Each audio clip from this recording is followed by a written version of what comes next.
अरे ये क्या, भगवान जगन्नाथ चोरी के लिए निकल पड़े। पुरी में उस रात मंदिर के पुजारी कांप रहे थे। दरवाजे खुले थे, भोग गायब था और मंदिर के बाहर नंगे पांव एक छोटा सा बच्चा रोता हुआ बैठा था।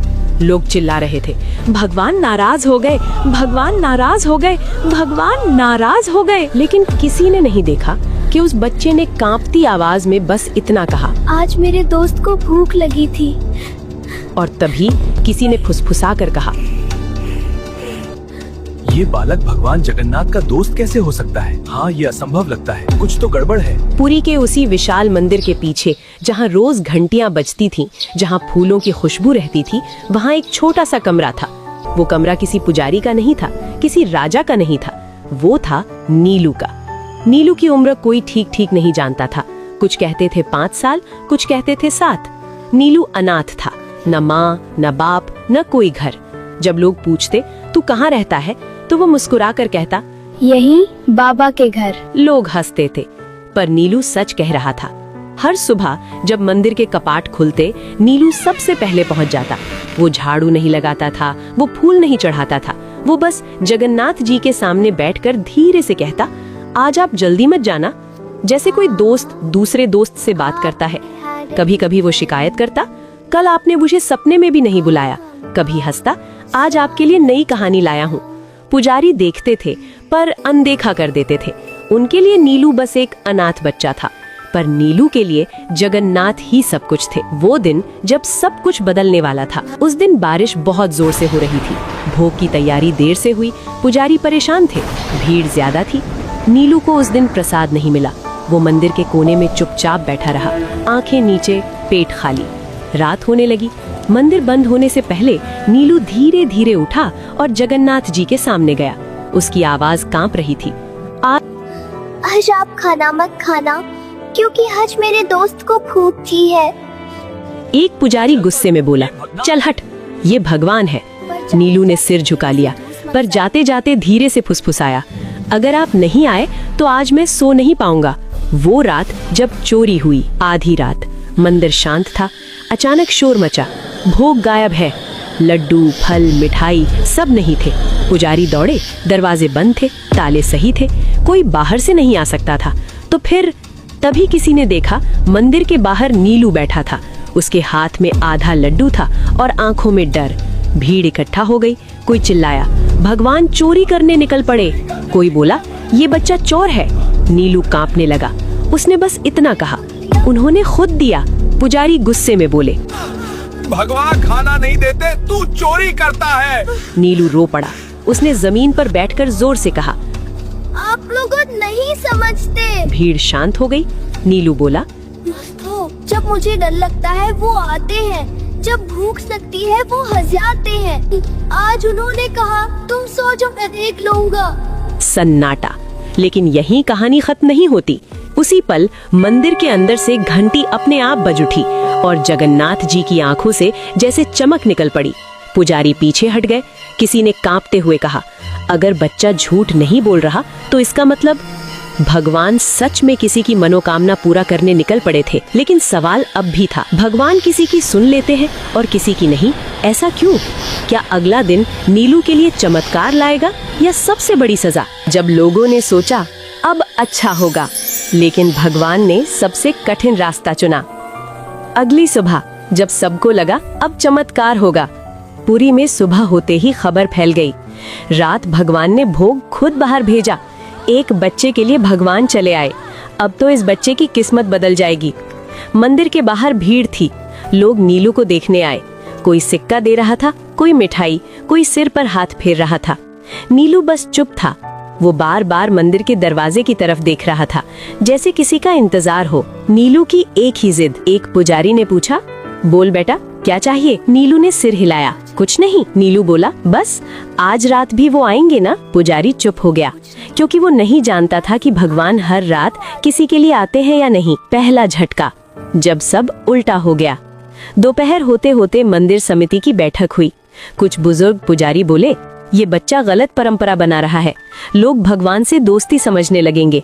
भक्ति डर से नहीं, नियम से चलती है। और फिर फैसला हुआ, नीलू को मंदिर से निकाल दिया जाएगा। शाम होते ही एक पुजारी नीलू के पास आया। अब तुम यहाँ नहीं रह सकते। नीलू ने धीरे से पूछा, तो वो मुझे कहाँ मिलेंगे? पुजारी ने जवाब नहीं दिया। वो पल जब सबको लगा अब अच्छा होगा। लोगों ने सोचा अब बच्चा बाहर जाएगा, कोई सेठ उसे गोद ले लेगा, अब इसका जीवन सुधरेगा। लेकिन किसी ने नहीं देखा कि नीलू मंदिर के बाहर पत्थर पर बैठकर खामोशी से रो रहा था। वो रोते हुए नहीं बोला, वो डरा हुआ था।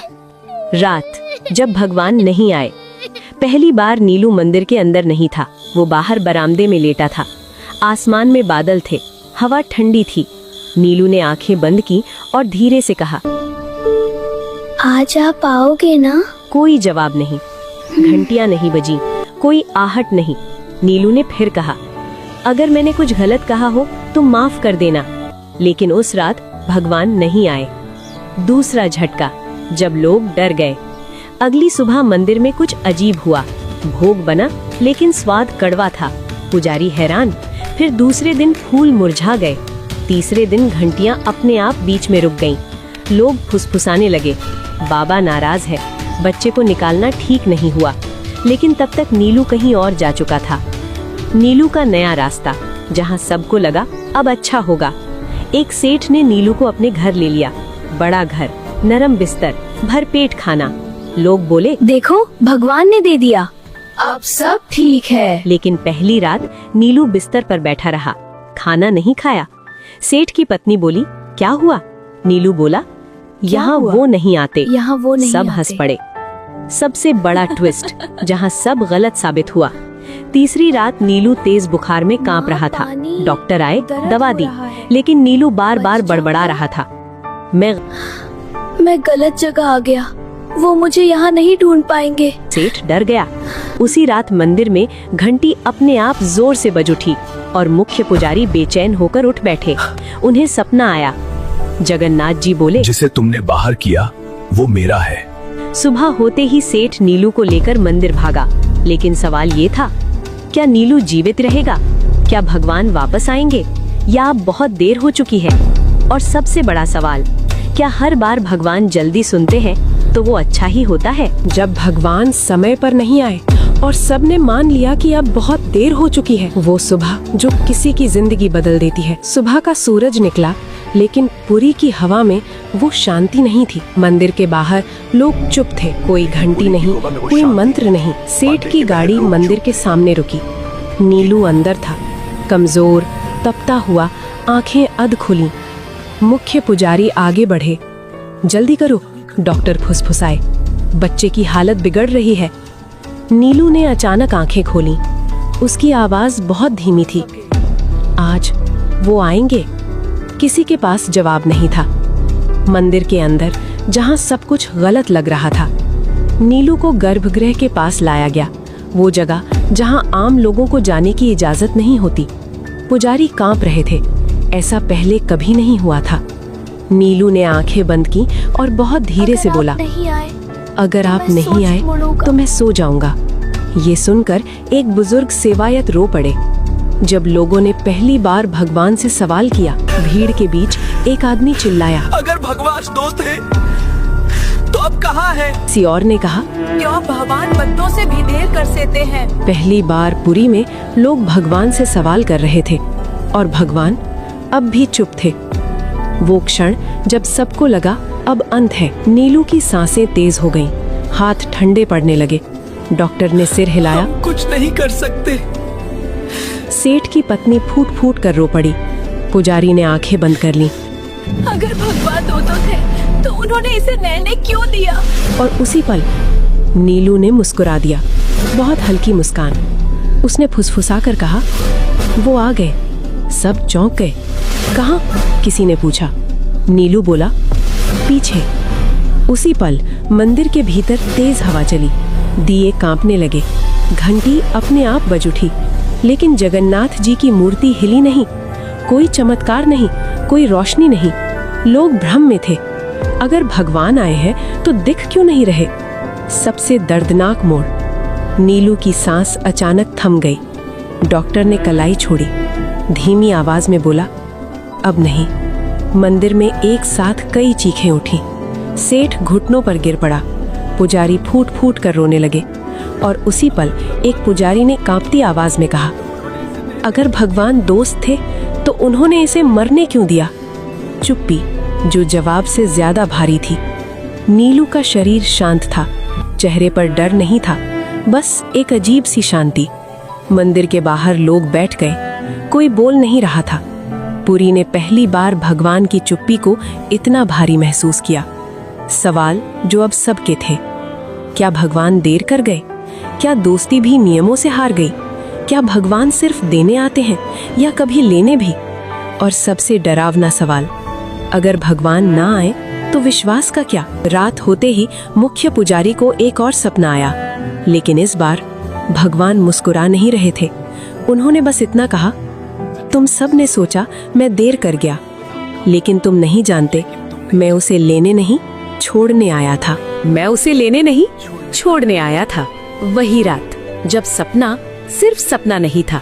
नीलू के जाने के बाद पूरी उस रात सो नहीं पाई। मंदिर के आंगन में अजीब सी ठंडक थी। दिए बुझ चुके थे, लेकिन हवा में अगरबत्ती की खुशबू अब भी थी। मुख्य पुजारी अपने कमरे में बैठे थे। आंखें खुली थीं, लेकिन मन कहीं और था। उन्होंने पहली बार अपने जीवन में भगवान से कुछ नहीं मांगा, बस पूछा, अगर वो आपका था तो आपने उसे हमसे क्यों छीन लिया? उसी क्षण उनकी आंख लग गई और उन्होंने खुद को मंदिर के गर्भगृह में देखा। सब कुछ वैसा ही था जैसा रोज होता है। मूर्ति वही, दिए वही, फूल वही, लेकिन एक फर्क था। जगन्नाथ जी आज सिंहासन पर नहीं थे, वो नीचे खड़े थे और उनके पास नीलू बैठा था। नीलू वैसा नहीं जैसा सबने देखा था। नीलू अब बीमार नहीं था, कमजोर नहीं था। उसके कपड़े साफ थे, चेहरा शांत था। वो हंस रहा था और जगन्नाथ जी उसके बाल सहला रहे थे। पुजारी कांप गए। उन्होंने पूछा, अगर नीलू आपके पास है तो उसका शरीर? अगर नीलू आपके पास है तो उसका शरीर? भगवान ने उनकी तरफ देखा। उनकी आंखों में न गुस्सा था न करुणा, बस सच्चाई। भगवान बोले, तुम सबने समझा मैं देर कर गया, लेकिन नीलू को कभी देर नहीं लगी। पुजारी रो पड़े। तो फिर वो क्यों गया प्रभु? भगवान जगन्नाथ ने धीरे से कहा, क्योंकि वो रुकने नहीं आया था। भगवान बोले, नीलू इस जीवन में कुछ पाने नहीं आया था, वो भेजा गया था ताकि तुम सब भक्ति और डर में फर्क समझ सको। पुजारी ने कांपते हुए पूछा, पर उसने तो बहुत सहा। भगवान की आवाज और गहरी हो गई, जिसे मेरा मित्र बनना हो उसे मेरा अकेलापन भी समझना पड़ता है। पुजारी ने वही सवाल दोहराया जो सबके मन में था। आपने कहा था आप उसे लेने नहीं छोड़ने आए थे। भगवान जगन्नाथ मुस्कुराए। हाँ, नीलू को इस दुनिया से नहीं, तुम्हारे भ्रम से छोड़ा। नीलू की आखिरी इच्छा। भगवान ने नीलू की तरफ देखा। नीलू बोला, अब वो मुझे भूलेंगे ना? अब वो मुझे भूलेंगे ना? भगवान ने सिर हिलाया। नहीं, लेकिन वो मुझे ढूंढेंगे गलत जगहों पर। नीलू मुस्कुराया। कोई बात नहीं, जब कोई बच्चा रोएगा तो आप वहाँ रहना। भगवान की आंखें पहली बार नम हुई। पुजारी की आंख खुली। सुबह हो चुकी थी, लेकिन मन अब वैसा नहीं था। उन्होंने तुरंत मंदिर के सभी सेवायतों को बुलाया और कहा, आज से मंदिर में कोई बच्चा बाहर नहीं सोएगा। आज से भक्ति डर से नहीं चलेगी। उसी दिन एक अनाथ बच्ची मंदिर के बाहर मिली। वो रो रही थी। पुजारी ने उसे गोद में उठाया और पहली बार जगन्नाथ मंदिर में एक छोटा सा कमरा बच्चों के लिए खोला गया। लोग बोले, नीलू चला गया, लेकिन सच्चाई ये थी, नीलू अब हर जगह था। कहानी अब सवाल नहीं पूछती, वो चुप करा देती है। लेकिन अभी भी एक चीज बाकी है। अगर नीलू सिर्फ संदेश था, तो असली बदलाव कब आएगा? क्या भगवान सच में किसी की मनोकामना जल्दी और किसी की देर से पूरी करते हैं? चमत्कार जो दिखा नहीं, लेकिन सबको बदल गया। उस सुबह पुरी में कुछ भी अलग नहीं दिख रहा था। सूरज वैसे ही निकला, घंटियां वैसे ही बजी, भीड़ वैसे ही आई, लेकिन जिनकी आंखें खुल चुकी थीं, उन्हें सब कुछ अलग लग रहा था। मुख्य पुजारी पहली बार भीड़ से पहले मंदिर के बाहर खड़े थे, वहाँ जहाँ नीलू बैठा करता था। नीलू की जगह पर आज एक छोटा सा कपड़ा रखा था। उस पर फूल नहीं थे, दिया भी नहीं था, बस एक साधारण सी चटाई। एक सेवायत ने पूछा, ये किसके लिए है? पुजारी ने कहा, उसके लिए जो आ जाएगा। धीरे धीरे फैलती बात। पहले दिन एक बच्चा आया, दूसरे दिन 2, तीसरे दिन 4। कोई नहीं जानता था कि खबर कैसे फैली। बस इतना हुआ कि अब मंदिर के बाहर कोई बच्चा अकेला नहीं बैठता था। पहला बदलाव पूजा में। एक दिन भोग की थाली आई। पुजारी ने हाथ जोड़े और पहली बार ये शब्द बोले, अगर किसी बच्चे को आज भूख है तो पहले उसे। सेवायत चौंक गए, पर किसी ने विरोध नहीं किया। लोगों के भीतर शुरू हुई हलचल। भीड़ में एक आदमी फुसफुसाया, पहले भगवान से डर लगता था, अब थोड़ा अपना सा लगता है। किसी ने कहा नीलू मर गया और किसी ने जवाब दिया, नहीं, नीलू समझ आ गया। जहाँ लोग कुछ और चाहते थे। कुछ लोग नाराज भी थे। एक व्यापारी बोला, हम सालों से चढ़ावा दे रहे हैं, फिर भी हमारी मनोकामना नहीं पूरी होती। दूसरा बोला, एक बच्चा आया और सब बदल गया। पुजारी ने शांत स्वर में कहा, शायद बदलाव मंदिर में नहीं, हम में होना था। एक दिन बारिश हुई। एक शाम तेज बारिश हो रही थी। मंदिर के बाहर एक बच्ची खड़ी थी। वो कुछ नहीं बोली, बस देखती रही। पुजारी बाहर आए, पूछा, किसे ढूंढ रही हो? बच्ची ने कहा, मेरे दोस्त को। पुजारी की आंखें भर आईं। नीलू की मौजूदगी बिना दिखे। कई लोगों ने एक ही बात कही, जब भी किसी बच्चे को खाना मिलता है मुझे लगता है कोई मुस्कुरा रहा है। जब मंदिर शांत होता है लगता है कोई बैठा सुन रहा है। कोई नाम नहीं लेता था, पर सब जानते थे मनोकामना का सच धीरे धीरे खुलता। एक दिन एक महिला आई, रोते हुए बोली, मैंने सालों से मांगा, कुछ नहीं मिला। पुजारी ने पूछा, आज क्या चाहती हो? वो बोली, बस समझना चाहती हूँ, देरी क्यों? पुजारी ने कहा, क्योंकि कुछ लोग मांगने आते हैं और कुछ तैयार होने। वो शाम जब मंदिर सबसे शांत था। उस शाम कोई विशेष पूजा नहीं थी, कोई घोषणा नहीं, बस दिए जल रहे थे और गर्भगृह के पास एक छोटा सा बच्चा धीरे से बोला, आज वो आए थे। किसी ने पूछा, कहाँ? बच्चा मुस्कुराया, जब मुझे डर लगा तब। अब सवाल बदल चुके थे। अगर चमत्कार शोर नहीं करता तो हम उसे पहचाने कैसे? और अगर भगवान जल्दी नहीं देते तो क्या वो मना कर रहे होते हैं? कुछ प्रार्थनाएं तुरंत क्यों सुनी जाती हैं और कुछ को सालों इंतजार क्यों करना पड़ता है? समय बीतता है पर सवाल नहीं। नीलू गए हुए अब कई महीने हो चुके थे। मंदिर वैसा ही था, लेकिन लोग वैसे नहीं रहे। अब लोग मंदिर आते थे पर पहले जैसे नहीं। पहले लोग पूछते थे, मुझे ये चाहिए, मेरा ये कर दो। अब लोग पूछते थे, मैं क्यों मांग रहा हूँ? पहला सच जिसे कोई सुनना नहीं चाहता। एक दिन एक बूढ़ा व्यक्ति आया। उसकी पीठ झुकी थी, आवाज थकी हुई। उसने पुजारी से कहा, मैं 30 साल से पूजा कर रहा हूँ, फिर भी मेरी मनोकामना पूरी नहीं हुई। पुजारी ने पहली बार सीधा जवाब दिया, क्योंकि आप भगवान से नहीं, डर से जुड़े हुए थे। बूढ़ा आदमी चौंक गया। डर और भक्ति का फर्क। पुजारी बोले, जब कोई बच्चा रोता है वो डर से नहीं रोता, वो भरोसे से रोता है। नीलू इसलिए सुना गया क्योंकि उसे खोने का डर नहीं था। भीड़ में सन्नाटा छा गया। समय का रहस्य। एक और आदमी बोला, तो क्या भगवान समय देखकर देते हैं? पुजारी मुस्कुराए, नहीं, भगवान देखकर देते हैं कि तुम संभाल पाओगे या नहीं। भारी हाथ, खाली हाथ। पुजारी ने जमीन से एक पत्थर उठाया, फिर एक फूल, और कहा, भरा हुआ हाथ फूल नहीं पकड़ सकता और भरा हुआ मन भगवान नहीं। भीड़ में कई लोग आंखें झुका गए। जब देर असल में दया होती है। एक महिला रोते हुए बोली, मैंने मांगा था कि मेरा बेटा बच जाए, भगवान ने नहीं सुना। पुजारी ने धीरे से कहा, शायद उन्होंने सुना, पर वो दर्द आपके लिए जरूरी था। ये सुनकर कुछ लोग उठकर चले गए। सच हर किसी के लिए नहीं होता। नीलू की याद फिर से। उसी समय एक छोटा बच्चा मंदिर के बाहर बैठा था। उसने बिना किसी कारण कहा, वो कहते थे अगर अभी नहीं मिला तो मतलब अभी उठाने लायक नहीं हूँ। सब ठिठक गए। तीसरा सच, बच्चा ही क्यों चुना गया? एक सेवायत ने पूछा, भगवान ने बच्चा ही क्यों चुना? पुजारी बोले, क्योंकि बच्चे हिसाब नहीं रखते, वो दोस्ती करते हैं। जब लोग टूटते हैं तब भगवान काम करते हैं।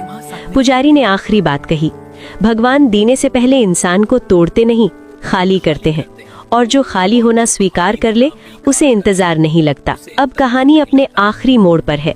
सिर्फ एक सवाल बचा है, क्या नीलू का असर सिर्फ मंदिर तक था या उससे बाहर भी? क्या भगवान आखिरी बार कोई संकेत देंगे? आखिरी संकेत जो भगवान ने शब्दों में नहीं दिया, वो सुबह जो किसी ने नोटिस नहीं की। उस सुबह पुरी में कुछ भी अलग नहीं दिख रहा था, ना कोई चमत्कार, ना कोई घोषणा, ना कोई आवाज, लेकिन मंदिर के बाहर एक छोटा सा दृश्य था जिसे ज्यादातर लोगों ने देखकर भी अनदेखा कर गए। एक बच्चा मंदिर की सीढ़ियों पर बैठा था। उसके पैरों में चप्पल नहीं थी, हाथ में कोई कटोरा नहीं था। वो बस दिए की लौ को देख रहा था। एक सवाल जो कहानी को पूरा करता है। एक आदमी रुका, पूछा, तू यहाँ क्यों बैठा है? बच्चे ने ऊपर देखा और वही जवाब दिया जो कभी नीलू देता था, अपने दोस्त का इंतजार कर रहा हूँ। आदमी ठिठक गया। बिना दिखे हुआ चमत्कार। उसी पल हवा हल्की सी चली, दिए की लौ सीधी खड़ी हो गई। घंटी नहीं बजी, मूर्ति नहीं हिली, लेकिन जो वहां खड़े थे उन्हें ऐसा लगा कोई सुन रहा है। नीलू की कहानी अब किसी एक की नहीं। धीरे धीरे मंदिर के बाहर और बच्चे आने लगे। कोई रो नहीं रहा था, कोई मांग नहीं कर रहा था, बस बैठे थे। और मंदिर पहली बार इतना शांत था। आखिरी समझ जो देर से आती है। मुख्य पुजारी सीढ़ियों पर बैठ गए और बोले, हम भगवान को अपने समय में बांधना चाहते थे, पर भगवान इंसान को समय के लायक बनाते हैं। सबसे भारी पंक्ति। पुजारी ने आंखें बंद की और बहुत धीरे से कहा, नीलू को भगवान ने नहीं छोड़ा, भगवान ने हमें छोड़ा था, हमारी शर्तों के साथ। जहां कहानी आपसे जुड़ती है। शाम को एक माँ अपने बच्चे का हाथ पकड़कर मंदिर से बाहर निकली। बच्चे ने पूछा, माँ भगवान कहाँ रहते हैं? माँ रुकी, फिर बोली, जहाँ डर नहीं होता। बच्चा मुस्कुराया। अंतिम शब्द। लोग कहते हैं भगवान कुछ लोगों की प्रार्थना तुरंत सुन लेते हैं और कुछ को इंतजार करवाते हैं, लेकिन सच ये है भगवान कभी देर नहीं करते। वो बस तय करते हैं कि कौन मांग रहा है और कौन भरोसा कर रहा है।